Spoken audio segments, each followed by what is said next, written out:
coat. Just warning, number 2 helped lead the Raptors to a Game 1 win last night, but he only scored 23 points on 5 of 14 shooting as the 5 of 14? Multiple defenders on him all night. Well, he was summer, but Kawhi reportedly still isn't at 100%. Woj said, quote, I think the feeling has been that with the quad injury, he's had to maybe put more pressure on his knee and some of that tendinitis. But he added that he does have enough in the tank to carry the Raptors in the final. So, Shannon, what grade would you give Kawhi from last night? Scarlet letter. Hey! Oh, don't. Scarlet letter. Oh, stop it. Now you've just disqualified yourself. Now you've lost all credibility. No, I have not, because if you're going to go through what he's going through, carry that yeoman's work, 43 minutes. And even though you're injured or hurt, whatever the terminology Skip Bayless or anyone else that's trying to deny this man's greatness is trying to use for him to go out there. See, remember, Skip, remember I say, I don't care if you're hurt or injured. If you're on the court, all I see is Leonard, 2 on the back of that jersey. I need that. Now, he didn't give me the virtuoso that I've seen so many times over the last 2 weeks. He didn't give me one of those, but he was able to play well enough to impact the game. Look at Dre. How many turnovers you say Draymond had? Who covered Draymond the majority of the night, Skip Bayless? Oh, Kawhi. That's what we do. We make you shoot poorly when we're on you. So for him to get 23, no, he didn't shoot the ball well, but he found a way to get his points by getting to the free throw line. And he rebounded the ball, and he assisted the ball, and he had a block, a couple of blocks, and a steal. So his impact was all over the game. And so while he didn't have 30-plus points, and he didn't shoot the ball 35 times, so you can run up here and talk about he missed 20 of those. How good is that? Can I interest you in that like you asked me? He didn't do that. But he found a way to impact the game, and they won the game. So Kawhi Leonard's getting an A from me. And if he plays that way again, guess what? They're going to head back to Oracle up 2-0. You know, you perfectly represent what most of America and all of Canada thinks of number 2. Because in the wake of your other man, LeBron James, who's watching from his couch, number 2 has become the most overprotected, overdefended superstar in all of sports, and it's not even close. That's not true. And by the way, just quick point of order, if I might, the scarlet letter was not a good thing. You understand? It stood for adultery. I know. Can I say this? But what was the initial? Quick reminder. See, it's a book called The Scarlet Letter by Nathaniel Hawthorne, and it's Hester Prynne. I know. She had to wear a scarlet letter because she did something very bad. It was a bad thing. So if you're going to give him the scarlet letter, I'll go with that. I'll give him the scarlet. I gave him the A. I'll give him the scarlet A. Not what it symbolized. But I don't want it to stand for adultery. No. I'm okay with that. No. Okay. I gave him, not for what it symbolized. It just stands for overrated. No, it does not. A stands for overrated. No, it does not. Okay, just points of order. No, it does not. Okay, what is my friend Shannon Sharp beaten over my head for the last month? What? That number 2 has been the best player in the playoffs. Bestest. So we've gone from best player on the planet to best player in the playoffs, correct? Yes. So I'm sorry, but then I have to set that bar way up at the top, right? So I'm sitting it way up here.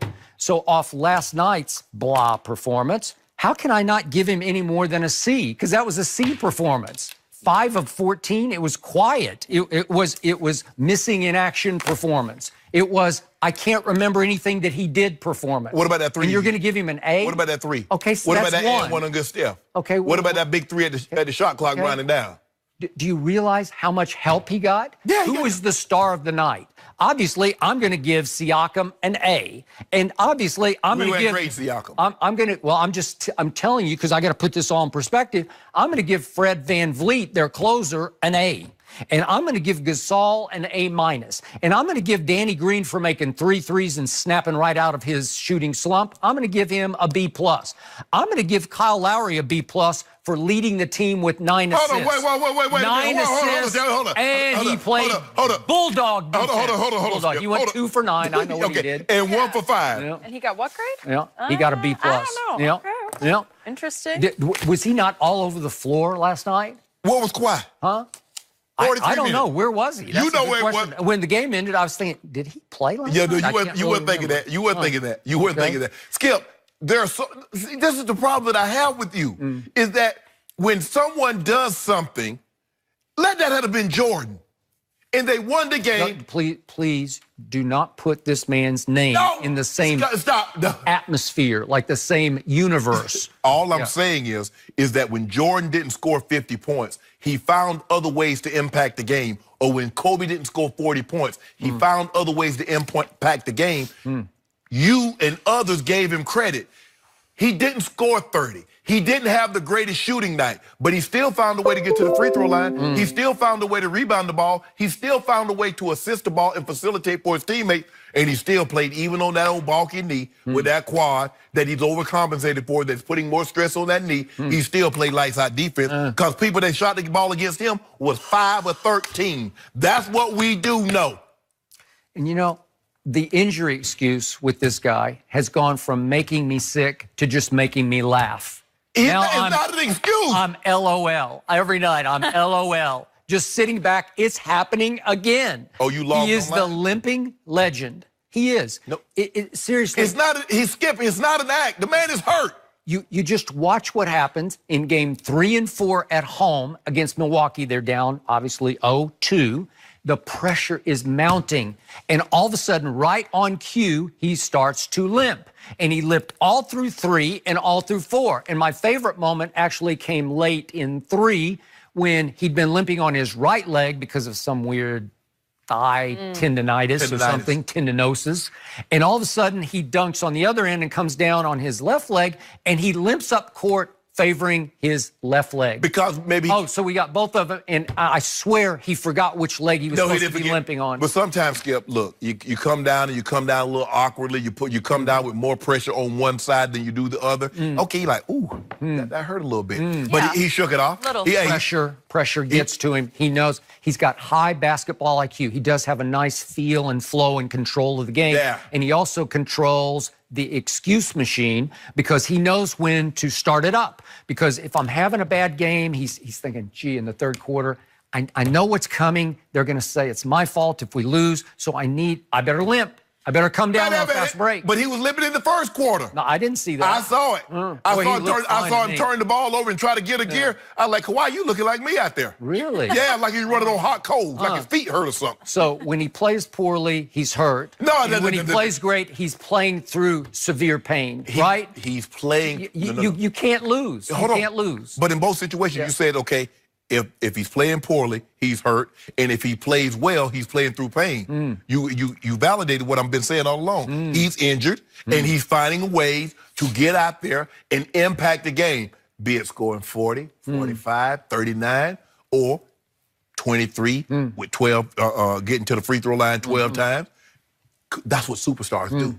They don't always see, Skip. Sometimes you don't always have to see how they work. So just look at his impact on the game. So last night we had the most overrated player in the playoffs up against the most underrated player in many playoffs, and his name is Andre Iguodala, and he plays for the Warriors, and he was the Finals MVP the first time the Warriors won. Well, Kawhi was too, but like you told me, that was ancient. Iguodala does not get enough credit for his ability with his length and his strength because he's claw-like. He is their claw. Yeah, he's unbelievable. How many great plays has he made to end games and end series? Ask Dame Lillard. Okay, ask him. He got bronze. Ask LeBron James. Ask LeBron James, right? And it was the Game 3. Game 3. It was the big turnaround game that KD took over, right? Yes. But down the stretch, Iggy just says, nope, I'm going to take this ball from you. And he went and took the ball from Dame at the end of the game. He just took it from him. Yes, he did. And every time I looked up last night, number 2 was having a hard time against Golden State's claw because you can't get the ball through him. You can't get it up. Yeah, well, they're trapping to get the ball out of his hands. Yeah. Yeah. Tell him to go head up with old Kawhi. And the biggest break he made, this may just be meant to be, because near the end of the game, Iggy, who's had, I don't know what it is. First they said it was Achilles, and now they're saying it's a strained calf. He pulls up lame. And I'm thinking, he grabbed his hamstring, unless his calf is way up there behind his butt. I don't know. They're saying after the game it's his calf. And they did say after the game that he said, I will be there for game 2. But you want to talk about a guy who plays through, he will play through it. And the point is that if he can't play through it, if it is so bad that he just can't go, it is another enormous break for a number 2 who got breaks against Embiid, who was either sick or hurt every other game. We gave him the flu. Oh, did you? Yeah, we got him sick. I didn't see that. Yeah, I know what saw gave it. me the flu was that shot that he made at the end of Game 7. It bounced 5 times on the rim. There's a difference between Andre Iguodala's injury and Kawhi's injury. See, when you're injured and you're the 4th option, you got Steph, you got Clay, you got Draymond to shoulder the load. But when you're injured and you're the number 1 option, that's a whole different ball game. Okay, but Iggy is the primary option on defense for the Golden State Warriors. But you got to score. Yeah, what changed that 2015 series when the finals, when obviously LeBron's up 2 games to 1 with Game 4 in his house? And I'm thinking, this is going to be LeBron's crowning moment here, right? Yeah.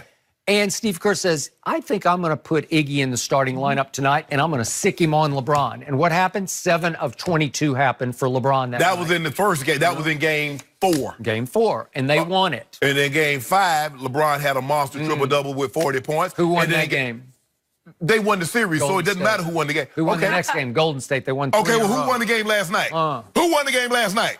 Siakam? No, they don't do that. Don't do Gasol? that. Don't do that. Van Vliet? And Danny Green? And Kyle Lowry? And if that tall, skinny guy don't come back, you know, you skinny Kyle, you know them product. If that tall, skinny guy don't come back, guess who gonna win this series? Are you ready to flip your pick? I ain't flipping nothing. You got Golden State in 6, so you better get Golden State in gear here, right? Well, I reserve the right. Oh, you reserve the right to flip.